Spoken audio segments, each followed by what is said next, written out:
Arrancamos entonces. Buenas tardes a todos, bienvenidos de parte del Departamento de Física de la Universidad del Comahue. Bueno, esta es la séptima charla del ciclo Encuentros a las Puestas del Sol, que es una de las actividades que hemos organizado en conjunto con docentes del Departamento de Física y astrónomos como el doctor Néstor Camino, Santiago Palantonio y bueno, Beatriz García, que hoy no está. Venimos trabajando en actividades preparatorias para el eclipse, también en conjunto con Martín Rucci de Tierra del Águila, que es uno de los lugares, digamos que ha sido elegido por el grupo para observar el eclipse, ¿no? O sea, este evento de diciembre para el cual nos estamos preparando. Bueno, les recomiendo la página de la universidad, que está acá indicada, donde pueden encontrar más información, documentación y todas las actividades que estamos preparando. Así que, bueno, yo le cedo la palabra ahora a Néstor, que, bueno, la va a presentar a Eve, a quien, bueno, agradezco, digamos, que se haya ofrecido dar esta charla, y lo dejo a Néstor para que haga la presentación de Eve y de la charla. Bueno, gracias a todos. Gracias. Buenas tardes a todos. Gracias por estar también compartiendo esta charla que nos va a brindar Eve Cremades. Eve es ingeniera en electrónica y telecomunicaciones de la Universidad de Mendoza.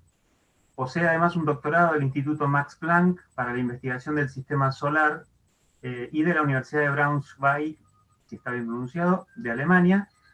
Y hace unos años también comenzó un postdoctorado en el NASA Goddard Space Flight Center en Maryland, Estados Unidos.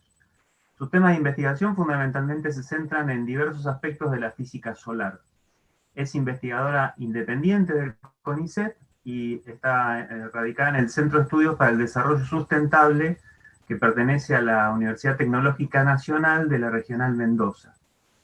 Y además investiga, dicta clases, dirige proyectos, forma recursos humanos y, bueno, además de todo lo que familiarmente hacemos habitualmente, ¿no? Que no aparece en los currículum.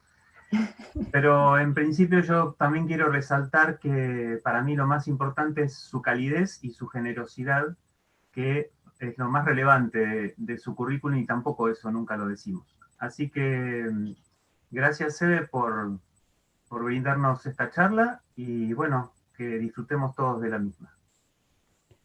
Muchas gracias, Néstor. Muy amable por tu presentación. Me halaga enormemente. No estoy pudiendo ver mi propio puntero. A ver si ahí lo encuentro.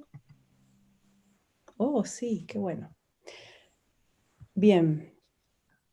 Bueno, una pequeña carátula con algunas imágenes bonitas del Sol y de distintas partes de su atmósfera. Para comenzar, bueno, ya con este ciclo de charlas supongo que estarán bastante concientizados sobre la importancia que reviste el Sol en nuestra vida, en nuestra existencia y de todo lo que conocemos en nuestro planeta como es.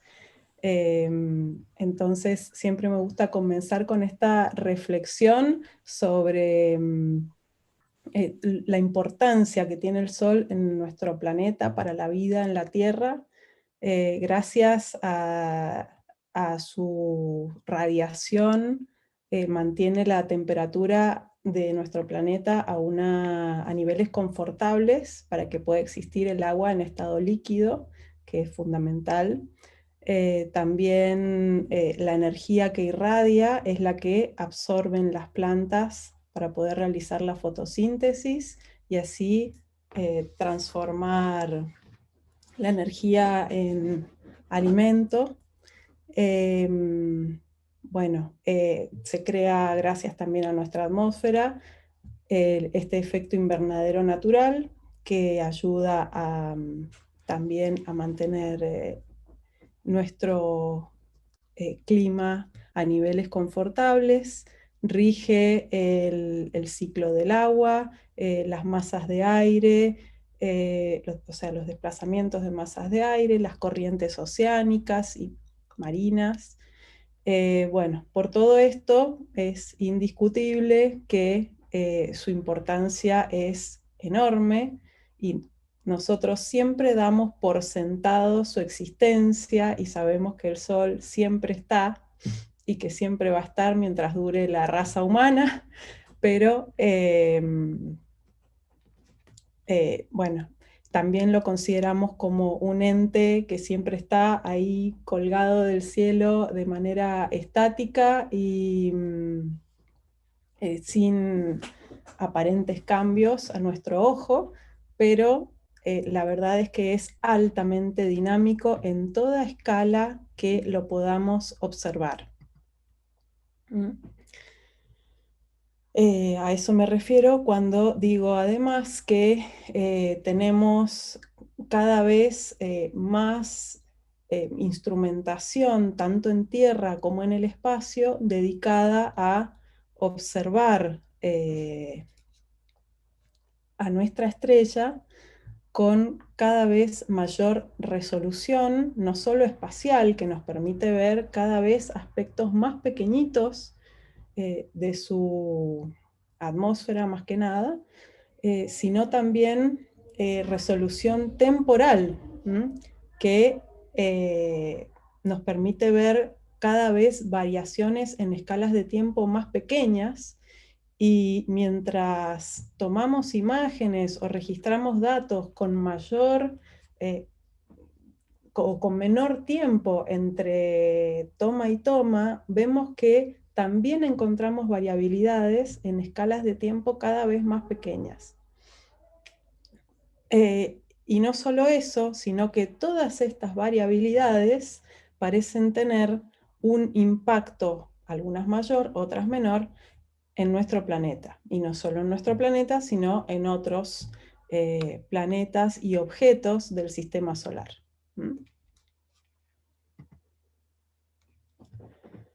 Bueno, este señor Edward Sabine, que era un coronel inglés, fue uno de los primeros que notó, o por lo menos de los primeros registros que se cuentan, registrados, que se cuentan por escrito en 1852.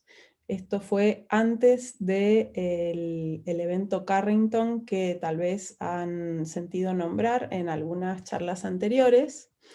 Él fue el primero en notar que había una conexión entre las variaciones que él veía del campo magnético terrestre y la variación del ciclo solar. El ciclo solar, que también lo deben haber sentido nombrar en ediciones anteriores de este encuentro, tiene una periodicidad de 11 años, el ciclo de mancha solar, y ya había sido descubierto para esa época por Heinrich Schwabe, que era un farmacéutico alemán, pero devenido científico, que se puso a observar, a tomar nota de la cantidad de manchas solares que había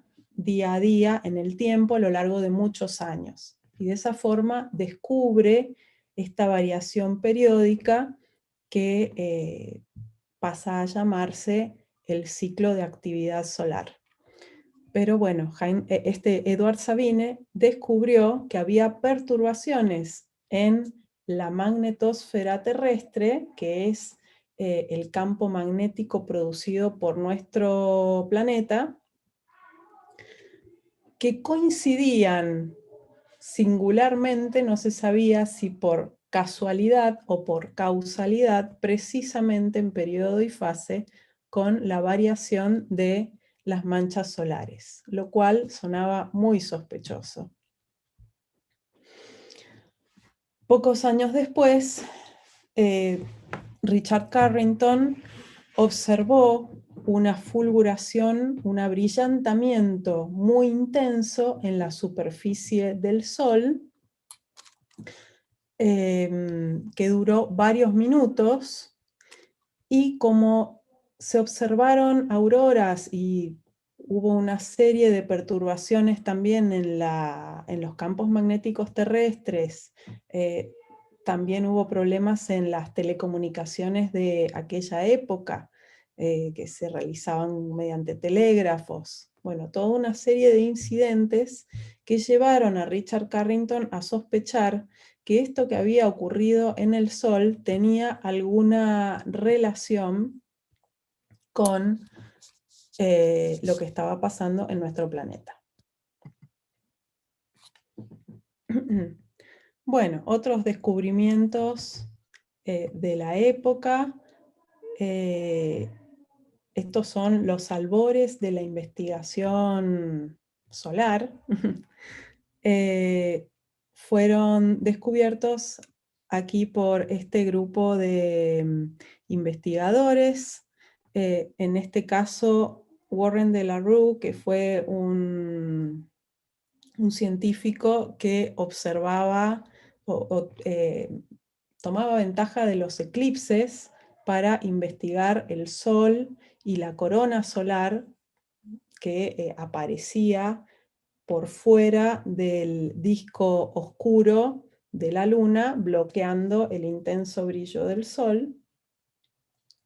Y en este caso fue notable el descubrimiento que hicieron porque se trabajó en equipo junto con Angelo Secchi, que se encontraba a algunos cientos de kilómetros de distancia de él, y los dos tomaron fotografías del Sol durante este eclipse del 18 de julio del 60, que fue históricamente muy importante porque fue visto en muchos lugares de Europa. El asunto es que al tomar fotografías casi simultáneamente desde estos distintos puntos, notaron que estas protuberancias de color rojizo que se veían sobresalir por sobre el disco oscuro de la Luna correspondían realmente a rasgos que pertenecían al Sol y que no eran ni efectos ópticos ni perturbaciones atmosféricas locales del observador en cuestión. Al detectarlas ambos desde distintos puntos a gran distancia entre sí, pudieron reconocer que estos rasgos efectivamente pertenecían al Sol. Se les llamó protuberancias y más adelante vamos a ver un poquito más.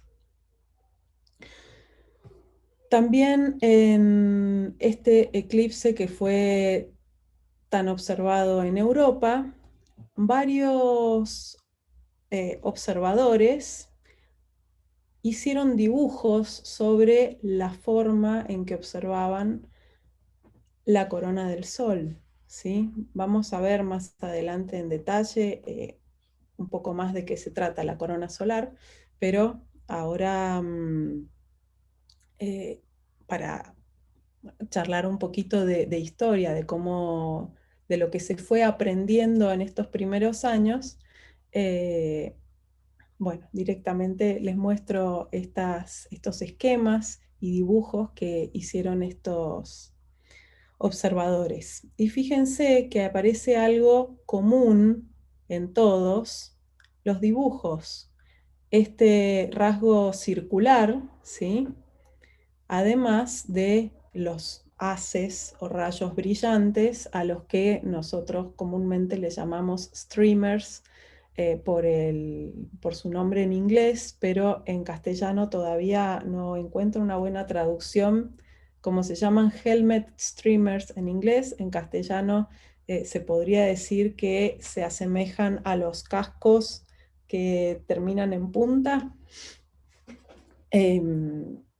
Bueno, pero les podemos llamar directamente haces brillantes de luz que se extienden hacia afuera del Sol, Y luego tenemos entonces en común este rasgo circular que en ese momento se desconocía también a qué podría atribuirse.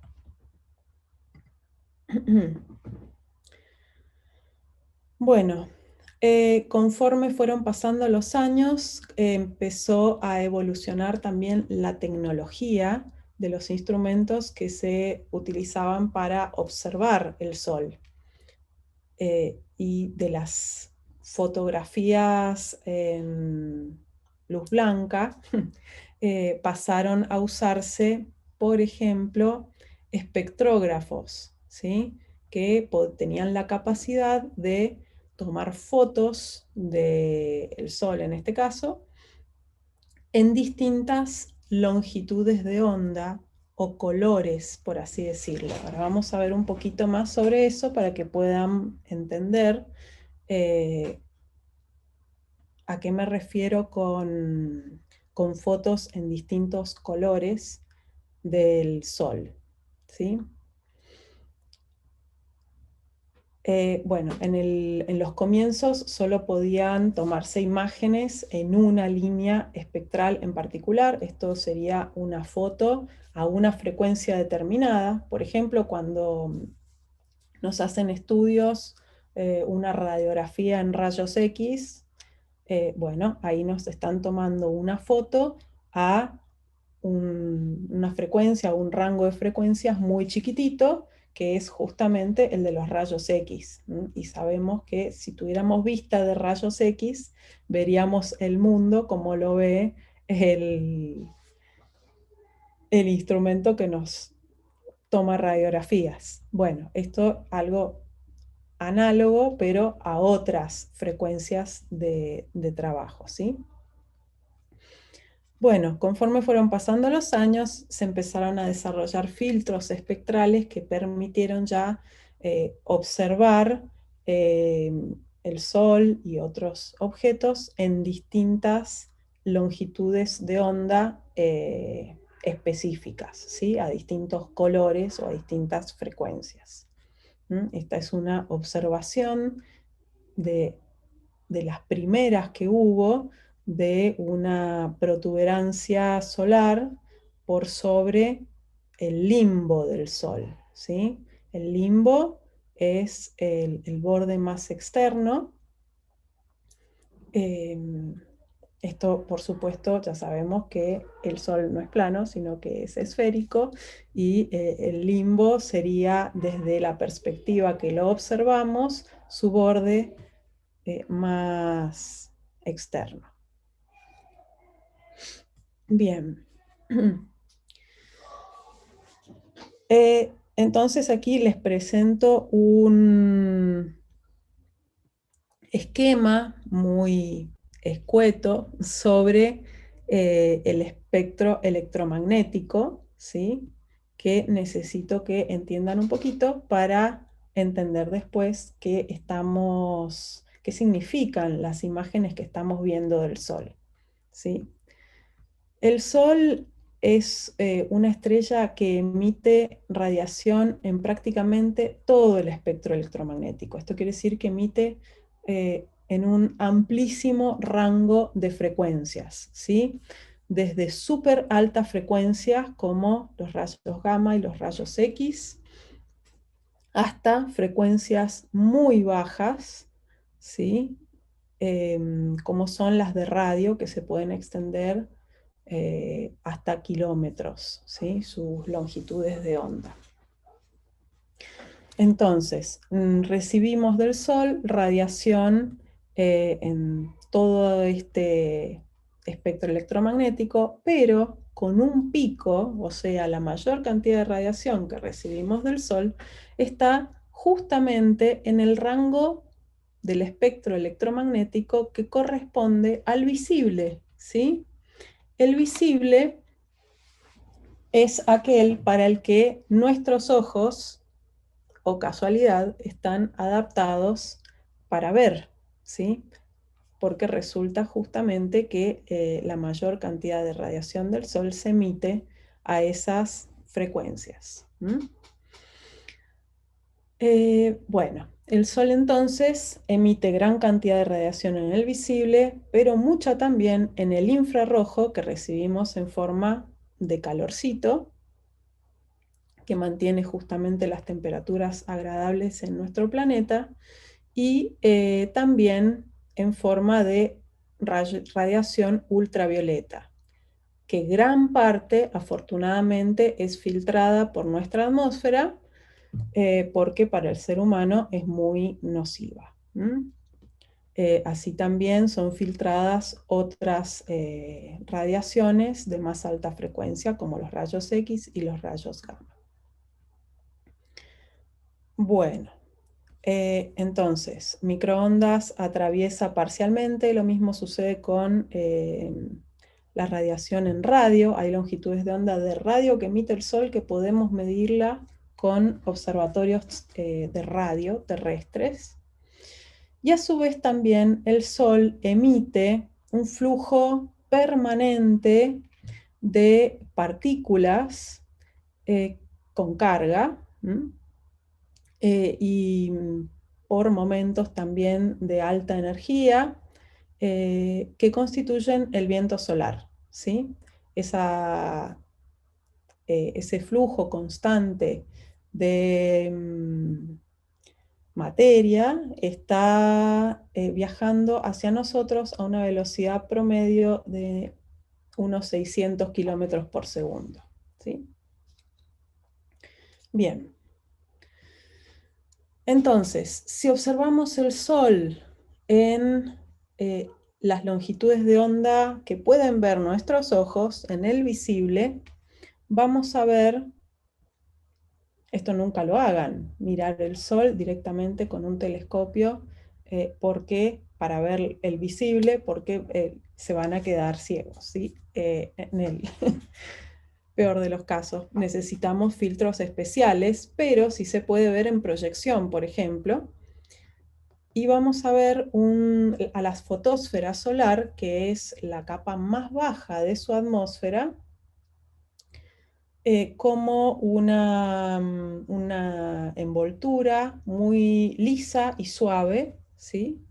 Que puede mostrar por momentos manchas o regiones más oscuras a las que llamamos comúnmente manchas solares.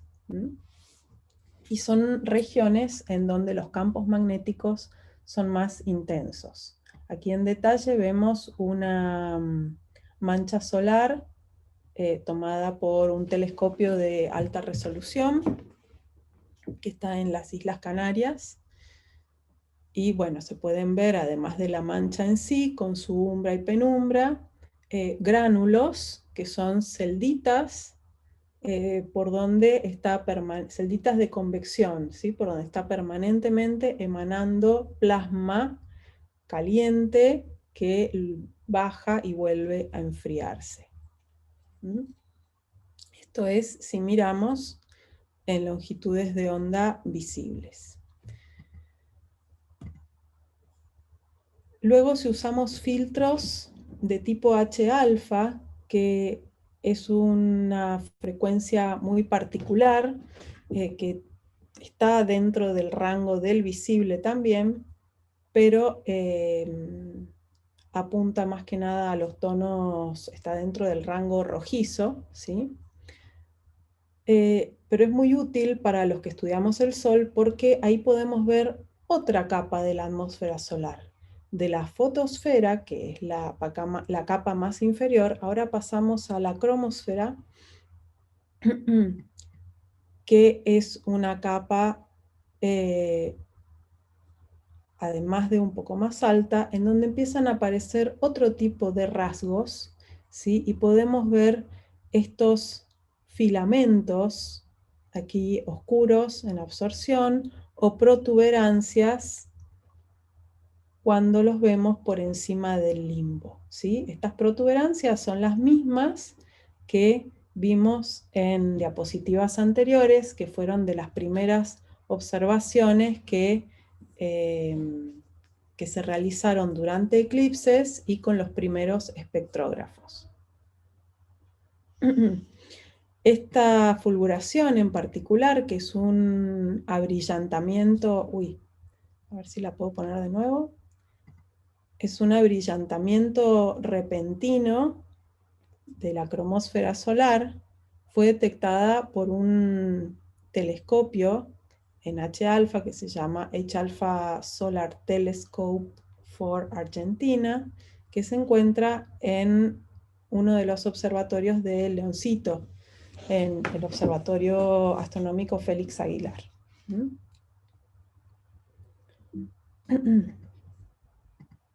Bien. Luego podemos seguir viendo capas más superiores de la atmósfera del Sol si usamos instrumentos que se llaman coronógrafos. Con los coronógrafos podemos bloquear de forma artificial el intenso brillo de la fotosfera terrestre, de la fotosfera solar, de modo tal que podemos ver la corona solar, que es 1.000.000 de veces más tenue y débil que la fotosfera, ¿sí? Entonces, la única forma de verla es o bien durante un eclipse total de sol, que bloquee, en donde la luna tapa el intenso disco brillante de la fotosfera solar, o bien mediante estos instrumentos que generan una suerte de eclipse artificial de sol, ¿sí? En la corona solar, esta capa superior de la atmósfera, podemos ver algunos eventos transitorios como este que se ve acá, esta enorme burbuja de plasma que es expelida por el Sol a gran velocidad. Vamos a ponerle pausa para que se quede quietita un poco. Y, esta no es animación. Acá también podemos ver una de estas erupciones solares en este coronógrafo que también está en el Observatorio Félix Aguilar en Pampa y Leoncito. Este coronógrafo se llama MICA. Bien.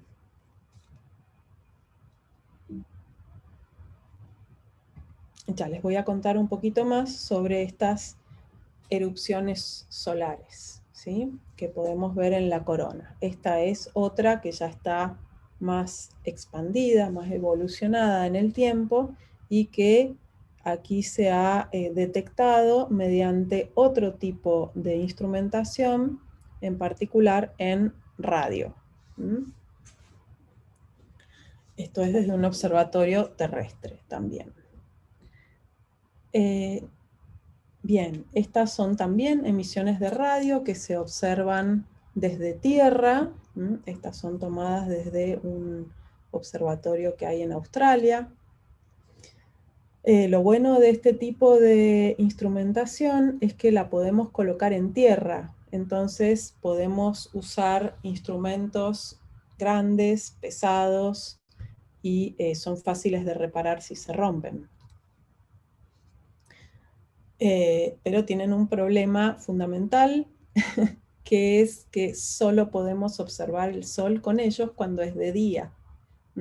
Cuando en ese lugar es de noche, ya no pierden su utilidad y necesito tener alguna réplica en otra parte del planeta Tierra para poder seguir con las observaciones del sol. También tenemos la limitación de que nuestra atmósfera bloquea parte del espectro electromagnético que emite el Sol. Entonces hay ciertas cosas que desde acá, desde abajo, desde la superficie terrestre, no las podemos ver. Esto nos lleva a la construcción de observatorios espaciales, que si bien son astronómicamente más caros de construir, de ensayar, poner a punto y en órbita, y luego de mantener, bueno, cumplen su cometido también porque nos permiten hacer seguimientos permanentes, o sea, monitorear de manera ininterrumpida el sol, sin importar si en la Tierra en algún lugar es de día o de noche, y además pueden observar el espectro de radiación completo del sol, desde longitudes de onda de radio súper largas del orden de kilómetros hasta súper altas frecuencias de rayos X, por ejemplo. Comienza la era de la investigación solar en el espacio en los 70. De hecho, a principios de los 70 es cuando se descubren por primera vez estos eventos transitorios en la corona solar, estas burbujas de plasma. Y más específicamente esto ocurrió con una serie de observatorios que se llamaban Orbiting Solar Observatories, que fueron una serie de pequeños satélites dedicados a la observación solar, y con un coronógrafo, y también hubo espectrógrafos a bordo de Skylab. Esta es una imagen de una de las primeras observaciones de la corona solar desde Skylab. Bueno, un avance fue la misión Solar Maximum Mission, que se lanzó en 1980 y tomó estas imágenes de la corona solar ya en mucha más alta resolución, y permitieron ver series de imágenes que nos mostraban cómo evolucionaban estas burbujas de plasma en la corona solar.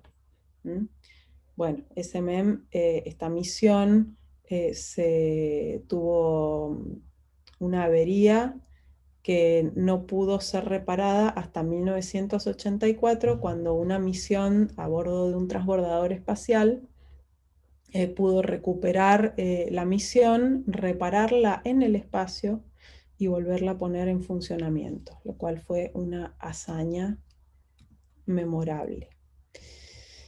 Bien, entonces desde hace algunas pocas décadas que ha habido un auge en torno a la investigación del Sol y además de la heliosfera.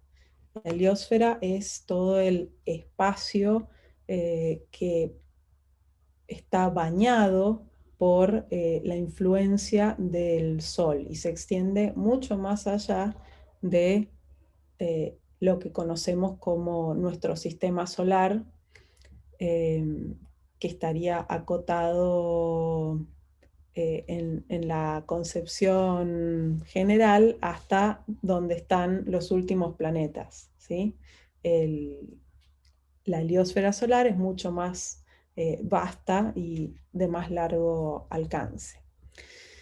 Sobre todo desde que se sabe que el Sol y su actividad tienen un gran impacto en nuestro planeta, es que ha habido un mayor auge por enviar misiones para comprender mejor cómo se comporta el Sol y de qué forma modifica nuestro entorno, el de nuestro planeta, y a su vez si podemos predecir de alguna manera estas alteraciones que podemos experimentar. Además, en vistas a los planes de mandar lo antes posible misiones tripuladas a Marte, es también fundamental conocer a qué tipo de radiación van a estar expuestos esas personas que estén durante tantos meses en viaje para ir y luego para regresar. Bien, aquí tenemos una serie de misiones en las que voy a hacer hincapié. Una es SOHO, fue lanzada allá por el 95 y todavía hay instrumentos que siguen funcionando 25 años después de manera impecable. Y de hecho tienen instrumentos que son irreemplazables por el momento por otras misiones, así que se los sigue manteniendo vivos, por así decirlos, y bueno, también se están portando de manera excelente. Otra misión que voy a mencionar va a ser Stereo, Hinode también, SDO, que es el Solar Dynamics Observatory, ya fue lanzado hace 10 años y no deja de sorprendernos con la calidad de los datos que nos entrega día a día. Y muy recientemente fueron lanzadas Solar Probe, que ahora se llama Parker Solar Probe, esto fue en el 2018, y Solar Orbiter no se lanzó antes que Parker, sino recién a principios de este año. Bien. En cuanto a SOHO, fue una misión revolucionaria para la época. En 1995, esto rompió todos los esquemas porque por primera vez tuvimos una misión que pudo observar el Sol de manera ininterrumpida las 24 horas del día, los 365 días del año, ¿sí?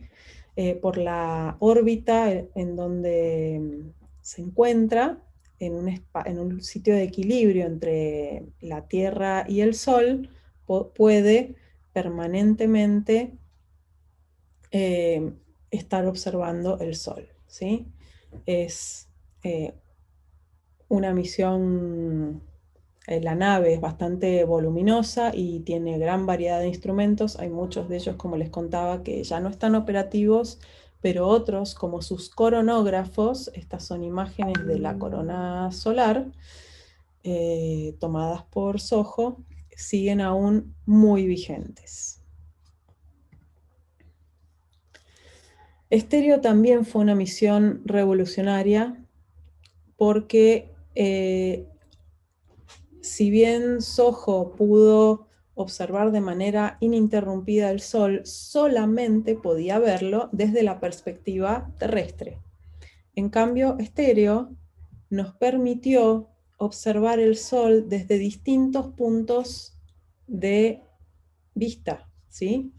Esta misión consistió en 2 naves gemelas, Stereo A y Stereo B, que se fueron separando a un ritmo de 22 años entre sí, de modo tal que, según la época en que nos encontramos, es la vista que tienen del Sol.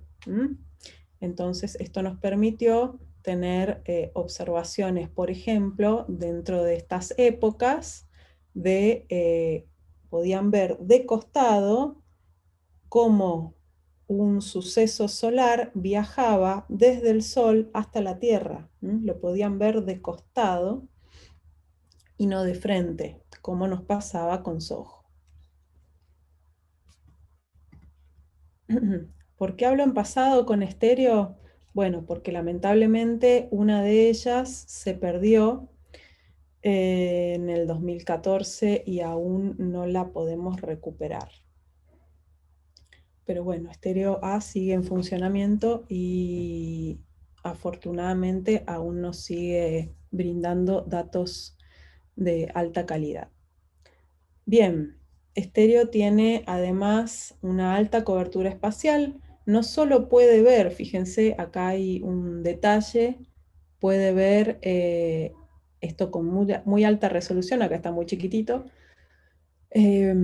puede ver casi la parte, una de las partes más altas de la atmósfera solar, pero antes de la corona.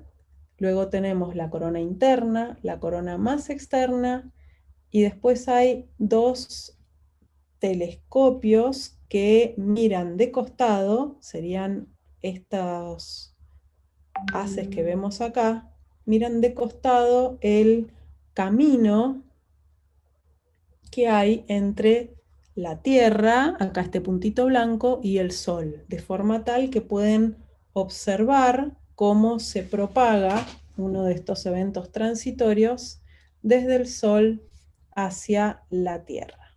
¿Mm? Bueno, pasando al Observatorio de Dinámica Solar, OSDO, esto para mostrarles la gran resolución espectral que tiene en cuanto a imágenes. Además, toma también imágenes de cómo serían los campos magnéticos del Sol. Aquí blanco, por ejemplo, representa líneas de campo magnético que salen y negro líneas de campo magnético que entran. Esto creo que algo les contó Santiago Vargas en su última charla. Y en estos sitios de campos magnéticos intensos es donde vemos las manchas solares en la fotosfera, como estas regiones oscuras. Y según la longitud de onda o el color o la frecuencia que esté mirando, voy a ver distintos rasgos de la atmósfera solar, que a su vez están asociadas a distintas temperaturas. Fíjense, según el filtro que use, estoy viendo a la corona, por ejemplo, a 1 millón de Kelvin, a 10 millones de Kelvin. Estas son temperaturas elevadísimas.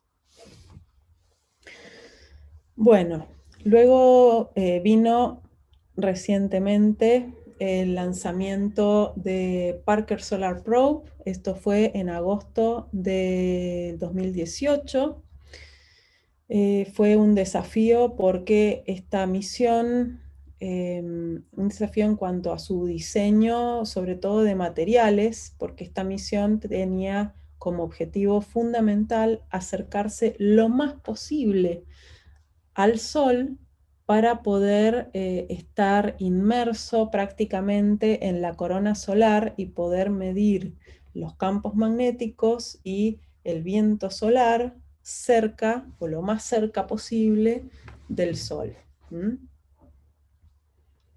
Bien, estas líneas rojas acá representan a la órbita que describe la nave desde su lanzamiento, y ya va por el 6º perihelio, o sea, ya va la 6ª vez que se ha acercado al Sol, y el próximo será a principios del año que viene.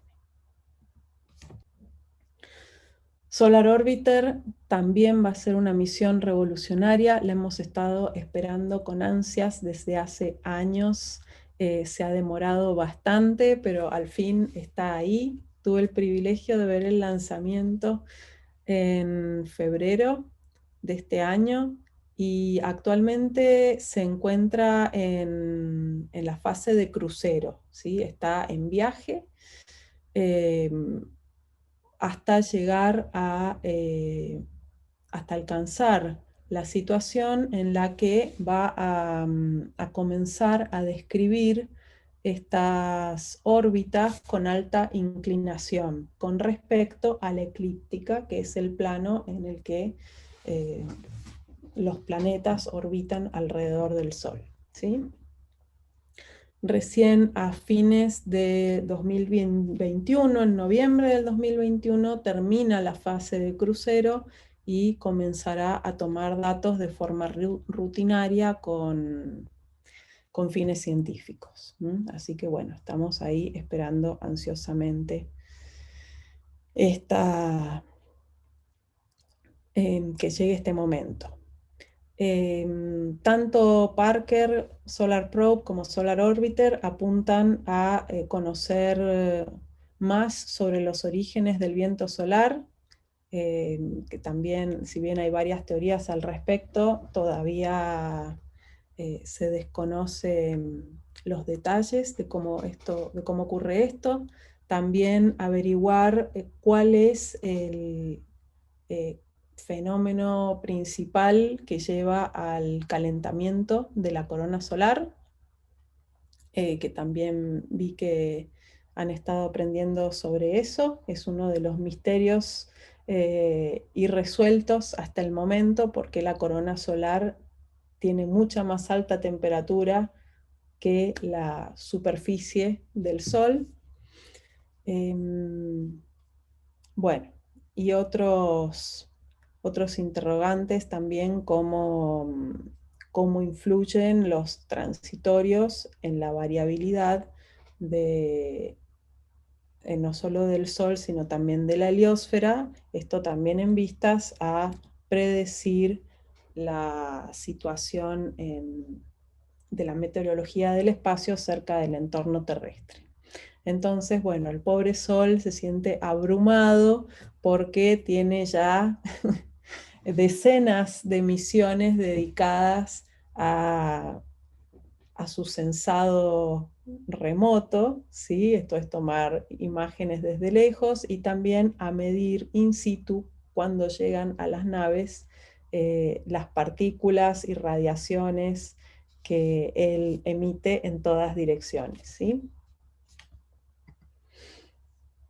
Bueno, entonces, como les contaba, hay gran variedad de eventos dinámicos que ocurren por que pueden observarse en todos los regímenes del Sol, de regímenes atmosféricos, solares,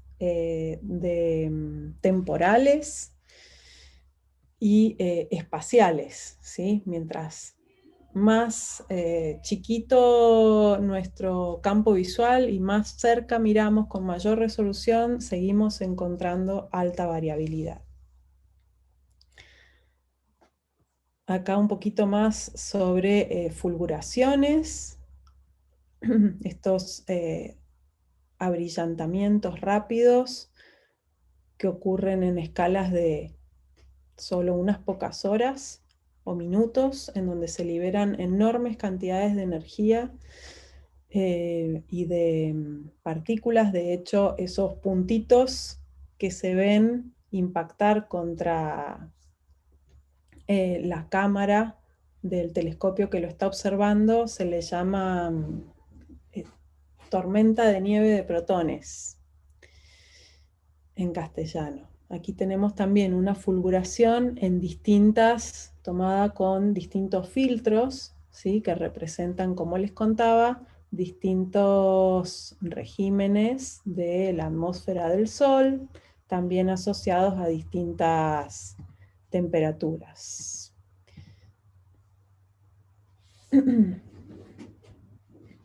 Podemos ver protuberancias en acción.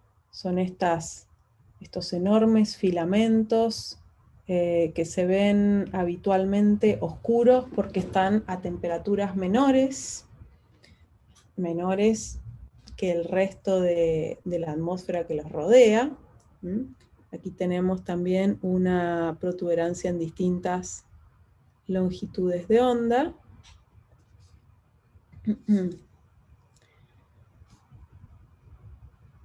Observadas por distintos instrumentos, por SOHO, por el Observatorio Dinámico Solar. Me gusta mostrar esta, si bien ya no tiene tanta resolución como otros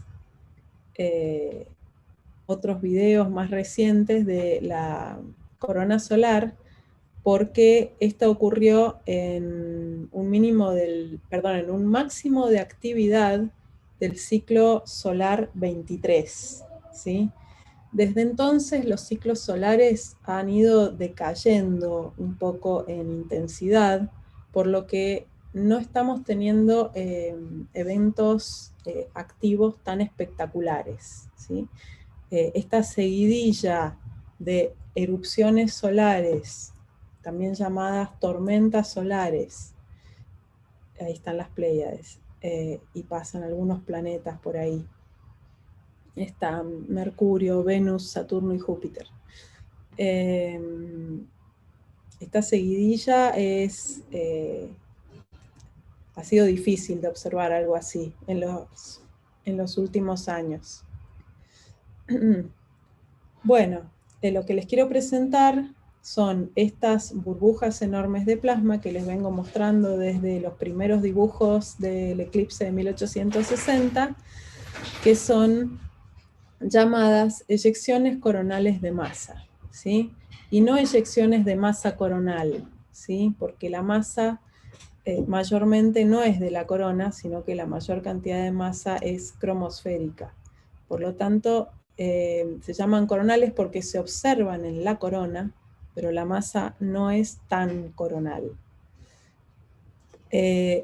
Por ello, las eyecciones coronales de masa se definen como estas entidades que aparecen en el campo visual del coronógrafo y se mueven hacia afuera durante un periodo de minutos a horas.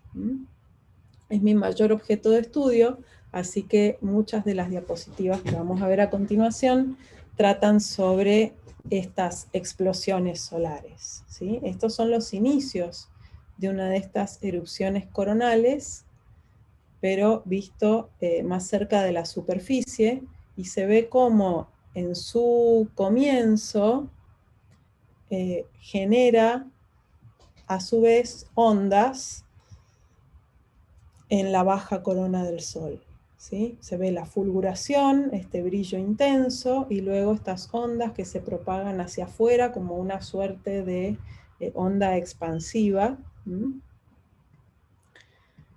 Luego, a ver si no quiso andar este videito. Bueno, ahí está. Ahí también se ve. Esta es, de hecho, una onda Moreton, que son muy difíciles de observar. Son ondas que se detectan en H-alfa, en la cromósfera, a baja altura, y que se dan en situaciones excepcionales. Y estas imágenes fueron tomadas también por el telescopio H-alfa que está en el Leoncito.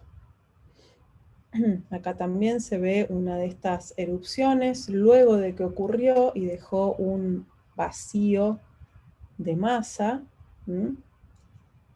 Estos se llaman oscurecimientos coronales, una vez que se evacuó la masa que pasa a conformar la eyección coronal de masa. Bien, otros fenómenos asociados a CMEs, de radio, partículas energéticas, aquí no me voy a explayar mucho para no demorarlos mucho más. Y quería contarles un poquito sobre el origen de la dinámica solar. ¿Por qué el Sol es tan explosivo y tan dinámico y tan variable? Bueno, esto se atribuye al dínamo solar. El Sol está compuesto de plasma. El plasma es, como muchos sabrán, un cuarto estado de la materia, constituido de un gas ionizado, ¿sí? Con partículas cargadas. Y este gas con partículas cargadas se comporta de determinadas maneras. Por ejemplo, en el Sol tenemos flujos de plasma a distintas velocidades, dependiendo de la lejanía con la que me encuentro del núcleo del Sol, y también dependiendo de si estoy más cerca o más lejos del ecuador. Esa variación en velocidades hace que las líneas de campo magnético, a ver si puedo poner pausa acá, fíjense este esquemita de abajo, que está pequeñito, pausa, muestra el campo más elemental, el campo magnético más elemental del Sol, que es un campo magnético dipolar, ¿sí? Como si fuera un imán gigante con su polo norte y su polo sur magnético. Pero por causa de esta rotación diferencial de los plasmas, ¿sí? Por ejemplo, en particular el ecuador gira mucho más rápido que los polos, las líneas de campo magnético se empiezan a retorcer, ¿sí? Y retuercen cada vez más a tal punto de que hay regiones en donde la torsión es tan grande que afloran estos arcos magnéticos y terminan siendo eyectados y liberados a la heliosfera, ¿sí? En todas direcciones, asociados a las eyecciones coronales de masa que les acabo de mostrar. Bien, parte de esto, para que esto pueda ocurrir, necesitamos conocer el proceso de reconexión magnética, ¿sí? Entonces, líneas de campo magnético que están orientadas en sentidos opuestos tienen la capacidad de reconectarse y liberar energía en ese proceso y además cambiar la configuración magnética de las líneas de campo. Eso lleva a que podamos tener, debido a estos retorcimientos de líneas de campo magnético, reconexiones en muchos lugares, liberación de energía y liberación de estos campos retorcidos. Esto lleva también, está relacionado con el ciclo solar, porque cuando el Sol se encuentra en esta situación básica de dipolo magnético, en la que la corona solar se ve muy simple, con solamente estos dos streamers o haces brillantes a la altura del ecuador, en épocas de máxima actividad, esto es una serie de streamers alocados por todos lados y de hecho ocurre esta liberación de plasma y campos magnéticos en todas direcciones, ¿sí? Lo que incluye la Tierra. Acá también podemos ver una serie de erupciones solares y se ve como una vez que sale el material ocurre reconexión magnética y se forman en la base estos arcos coronales. Bueno, acá un poquito sobre el ciclo solar. Esto muestra la variabilidad justamente por culpa de cómo se retuercen y van cambiando los campos magnéticos. El Sol está permanentemente invirtiendo sus polaridades. Ese polo norte y polo sur magnético, dentro de 11 años, van a estar invertidos. Y dentro de 11 años más van a volver a estar norte-sur. Eso es lo que ocurre, esa inversión ocurre durante los máximos de actividad solar. Recientemente, hace nada más un par de semanas, confirmaron que analizando datos hacia atrás, el ciclo solar número 25 se dio por comenzado a mediados de diciembre del 2019. O sea que oficialmente desde 2019 estamos en el ciclo solar nuevo que se predice va a ser bastante débil, también como lo ha sido el ciclo 24. Bien, bueno, un poquito más de las eyecciones coronales de masa. Voy a tratar de no demorarme mucho acá, pero fíjense a distintas escalas espaciales cómo se ven, no sé por qué acá está separa, cómo se ven cerca del Sol. Ahí tenemos, por ejemplo, estas erupciones cerca del Sol, en la corona, y luego esto que estamos viendo acá en grande está súper pequeñito ahí, y estas cámaras muestran el espacio que hay entre el Sol y la Tierra. ¿Mm? O sea que ahí podemos ver también cómo se propagan estos transitorios. Ahí hubo una explosión interesante. Y podemos ver cómo sus frentes viajan hacia nuestro planeta, desde una perspectiva estéreo y desde la otra. Aquí hay en detalle una de ellas, cómo se inicia en distintas longitudes de onda y luego en la corona solar. Fíjense que no cambia mucho la morfología, la forma de esta burbuja de plasma a medida que se expande en el medio interplanetario.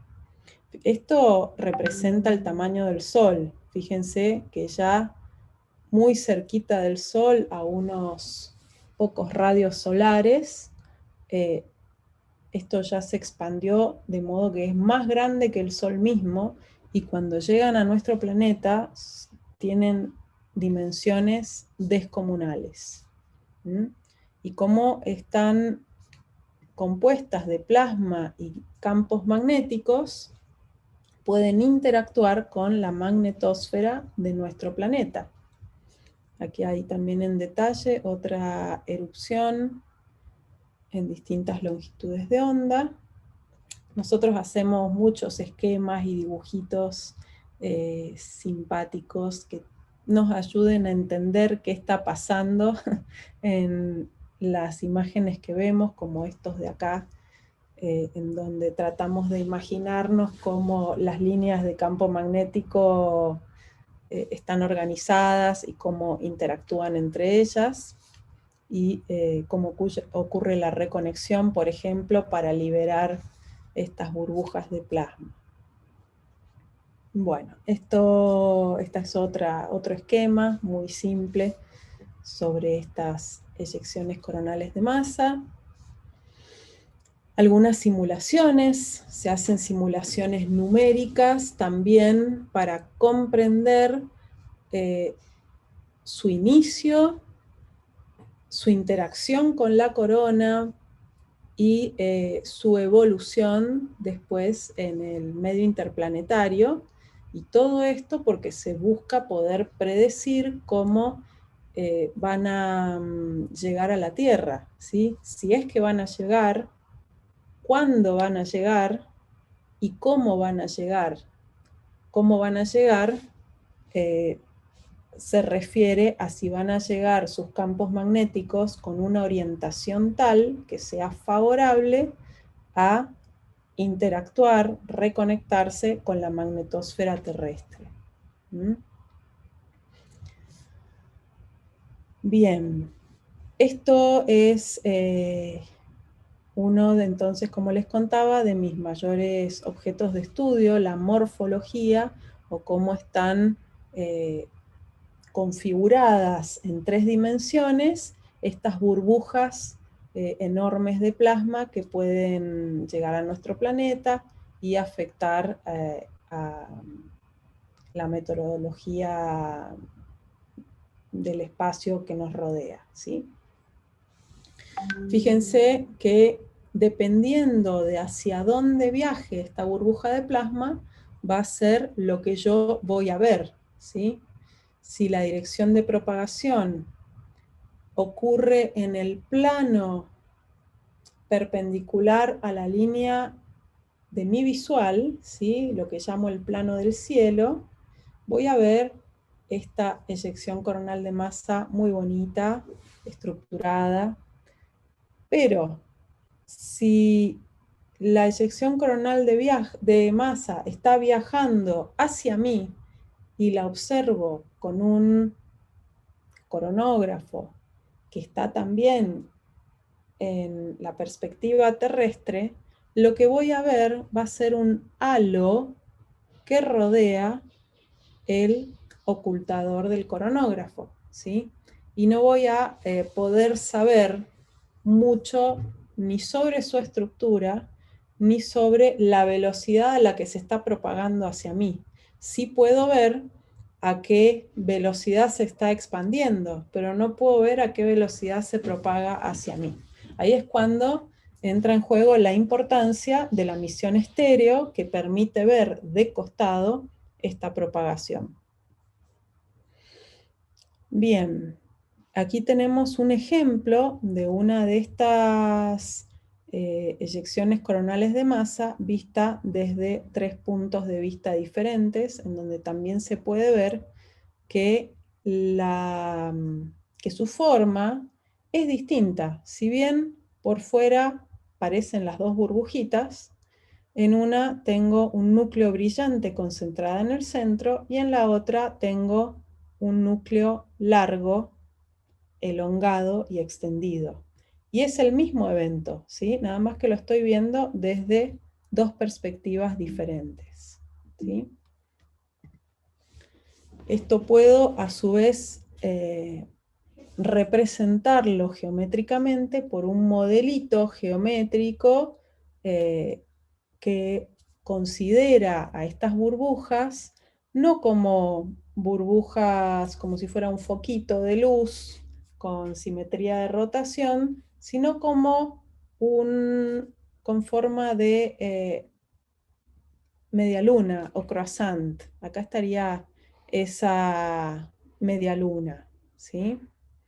Vista de costado y vista de frente, ¿sí? O de costado y de frente, ¿sí? Si acá tengo mi, mi ayuda para dar clase y pensar, es como si estuviera viendo esta burbuja de costado de esta forma o de frente desde esta otra forma.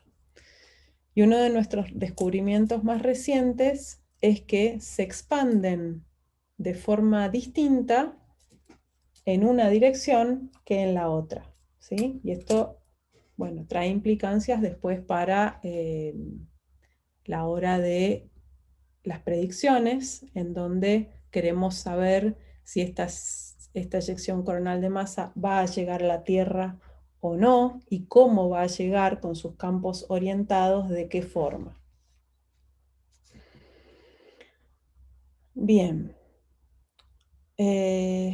Bueno, esto era para contarles que dependiendo de si observo desde la Tierra o desde los estéreos, es la cantidad de sucesos solares que voy a observar dirigidos hacia la Tierra. Hay un efecto ahí también que me impide ver muchos de estas burbujas de plasma, muchas de las eyecciones coronales de masa, que viajan hacia la Tierra desde la Tierra. Entonces no me entero que están viajando hacia nosotros.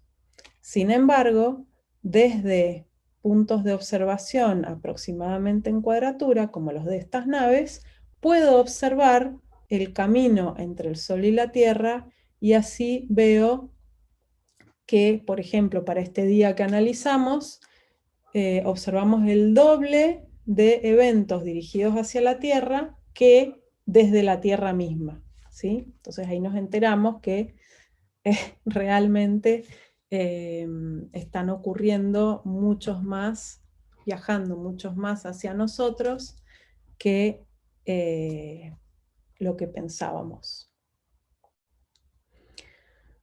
Bien, aquí tenemos otra CME muy impresionante de tipo halo, seguida de una tormenta de protones también muy importante. Y estos eventos que justamente nos cuesta detectar y caracterizar desde la perspectiva terrestre son los que más nos afectan. Son los que más afectan a nuestro planeta, a las comunicaciones, a las tripulaciones de vuelos que están volando cerca de los polos a altas latitudes, afectan a la transmisión en redes de energía eléctrica, Bueno, por eso es muy importante poder llegar al punto en que podamos predecir cuándo uno de estos eventos va a ocurrir, para así tomar medidas preventivas dentro de lo posible. Pero también producen las bellas auroras, que, como también deben haber visto recientemente, también ocurren no solo en nuestro planeta. Estas son algunas de las bellas auroras en el hemisferio norte, en el hemisferio sur. Miren qué bonita la Antártida, aunque bueno, de este lado quedó Australia en esta imagen. Aquí desde uno de los transbordadores. No solo en nuestro planeta, sino también en otros planetas y objetos del sistema solar, ¿sí? Como recientemente que se anunció también que se había visto una aurora en el cometa Churyumov-Gerasimenko, pero no pude encontrar ninguna imagen para mostrarles porque es una aurora en ultravioleta, y no sé si en la publicación científica muestren algo, pero en las notas periodísticas no pude encontrar mucho más para mostrarles. Bueno, y para terminar, quería volver o cerrar con el tema de nuevo de los eclipses de sol y recalcar, sobre todo para los que es la primera vez que asisten a este ciclo de charlas, la formidable coincidencia que existe con el tamaño aparente que tiene nuestra luna respecto de el tamaño aparente del Sol cuando vistos desde la Tierra, ¿sí? Grados más, grados menos, aproximadamente la luna tiene el mismo ancho angular que el Sol, y gracias a eso podemos ver en la situación de un eclipse total de sol con altísimo detalle la corona más baja del Sol, bien pegadita a su superficie. Podemos ver la cromósfera y bueno, nos permite además disfrutar de un espectáculo conmovedor. Estas son imágenes, una serie de imágenes superpuestas del último eclipse total de sol, que lo vimos desde San Juan el año pasado, en julio. Tuvimos el placer de estar aquí en el Valle Encantado, y esta serie fue compaginada por un amigo mío, por Luca Teriaca, que gentilmente me pasó la imagen. Este es un videíto que compaginó otro colega inglés, que hizo una filmación de las horas previas y posteriores al eclipse. Por eso el eclipse pasa tan rápido, de un par de minutos. Vamos a poner de nuevo para que vean cómo se oscurece, se ve el cono de sombra alrededor. Bueno. Para ese eclipse ya habían predicciones de algunos equipos de investigación de cómo se iba a ver la corona solar durante el eclipse, ¿sí? Estas son, por ejemplo, algunas de las imágenes generadas de las predicciones, y esta es una imagen del eclipse verdadero. Así que bueno, se pueden ver las similitudes, acá estos arcos coronales más bajos, esa configuración cuadrupolar. Así que bueno, estoy esperando las mismas. Ahora, respecto del próximo eclipse, que va a ser en diciembre de este año, no sabemos si lo vamos a poder ver de forma presencial o no. Todos estamos esperando eso. bueno, ya habrán visto tal vez otras imágenes sobre el camino que va a describir la totalidad del eclipse. Y los dejo con estas lindas imágenes de juegos de luz que produce el Sol en conjunto con nuestra atmósfera. Bueno, perdón por lo larga, espero les haya gustado. Bueno, muchas gracias, Eve, muy interesante, te agradezco mucho por la charla. Bueno, abrimos a preguntas, las pueden hacer por el chat o bueno, también se pueden hablar. Así que bueno, dejamos abierta a todas las inquietudes, ya sea por acá por Zoom o Santiago está conectado al YouTube, también nos puede comentar las preguntas que surjan por ahí.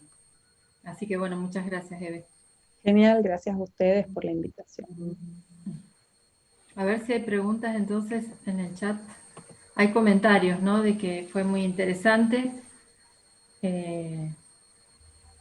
Sí, completa un poco también la charla que vimos el otro día, así que está bueno todo esto.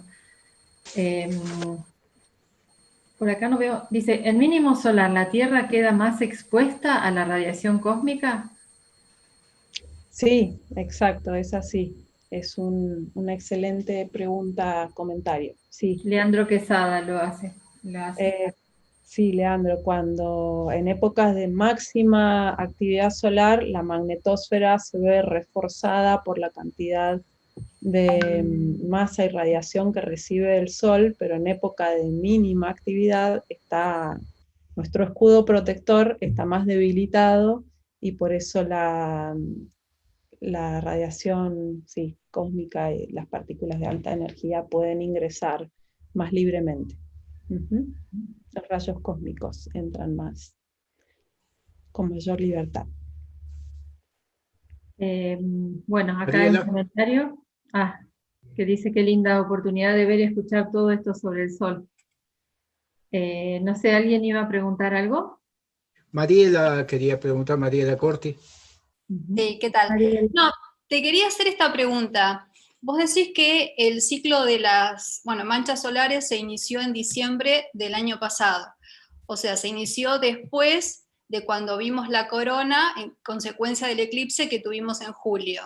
Entonces, cuando tengamos el eclipse ahora en diciembre de este año, ¿es de esperar que haya una diferencia si se obtiene una imagen de esa corona comparada con la del año pasado, siendo que el ciclo de manchas recién comienza?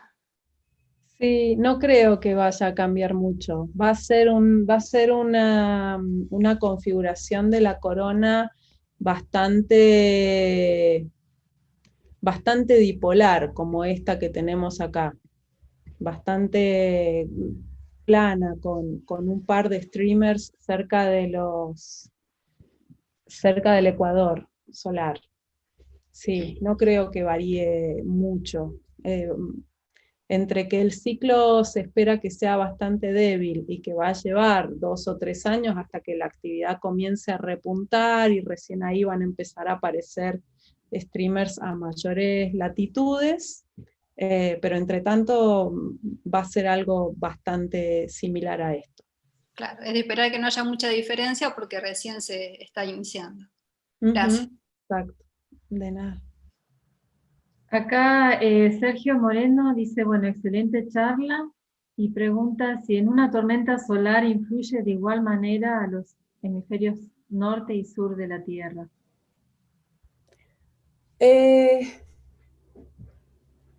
En forma macroscópica creería que sí, a grosso modo.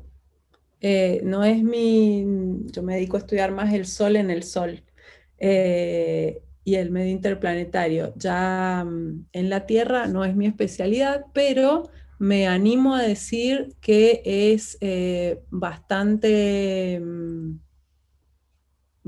pareja la influencia, tanto en un hemisferio como el otro. La variación sí drástica ocurre a altas latitudes, cerca de los polos, versus Ecuador.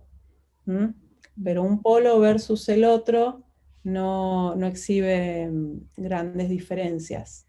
Sí ocurre, por ejemplo, que en el hemisferio norte ven muchas más auroras y vas a encontrar muchísimas más fotos de auroras porque vive mucha más gente cerca del polo norte que cerca del polo sur. Entonces, de hecho, las latitudes más australes de Argentina no están a tan bajas latitudes como para poder ver con tanta frecuencia las auroras que pueden ver en el hemisferio norte. Sí, es muy importante que hayas hecho esa aclaración porque yo hago varios trabajos de divulgación y vos sabés que las personas me han preguntado varias veces por qué en el hemisferio norte hay más auroras que en el hemisferio sur, o sea, hay más auroras boreales que australes, y les digo, no hay más, lo que pasa es que sí hay más personas para verlas y para fotografiarlas, ¿no? Para dejar una evidencia de eso, pero no tiene por qué, ¿no? Haber más no de una forma tan evidente, ¿no? En un polo que en otro. Sí, exactamente. Luego, en cuanto a las comunicaciones, también depende más que nada si uno está en el lado que da al sol o en el lado contrario al sol, el lado que es de noche. En cuanto a las comunicaciones de radio para los vuelos transpolares, también es prácticamente lo mismo, si están volando sobre el polo norte o el polo sur. Yo me animo a decir que no hay gran diferencia entre ambos hemisferios. Bueno, gracias. Hay otra pregunta acá de Ana Prieto. Dice, ¿qué ocurre en la zona de la anomalía magnética en el hemisferio sur? ¿Llega más radiación? Bueno, también escapa mi especialidad, pero sí, me animo a decir que sí. Me está preguntando en referencia a la época de mínimo solar. No sé si Ana querés aclarar algo. Creo tal vez sea en relación a eso. No, yo te preguntaba en general. En O sea, general. esa zona se le conoce como que tiene una anomalía. ¿Y Sí. qué pasa? Digamos, estábamos como menos protegidos en ese sector, se supone. O sea, ¿llega más con respecto a otros, más radiación o menos? Sí, llega, ¿La anomalía en qué consiste? Llega más radiación. Llega más radiación, de hecho, sé que en Brasil, que son los que están más cerca de esa anomalía, tienen detectores de partículas abocados a medir la evolución de esta anomalía. Y durante los eventos de tormentas geomagnéticas, si mal no recuerdo, también es mayor el ingreso de partículas en esa región. Ok, gracias. Muy interesante. Sí, bueno, me alegro. Hay otra pregunta acá. Dice, no, adelante vos. Bueno. ¿Se puede acceder a imágenes tomadas en estéreo que permitan observar en 3D con Se quedó cortado. Sí, eso es relativo. Depende de la separación de las naves. Ha habido separaciones de naves favorables a poder hacer las imágenes estas tridimensionales que se ven con los anteojitos y se ve el sol también muy impresionantemente redondo.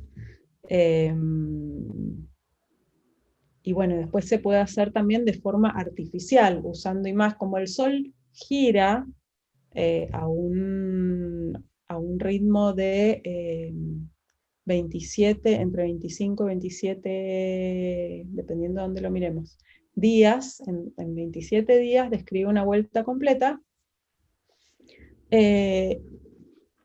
depende del punto de referencia. podemos tomar imágenes a distintos días y usarlas como si fueran vistas desde distintas perspectivas. Porque hoy vi esto, pero mañana veo lo otro.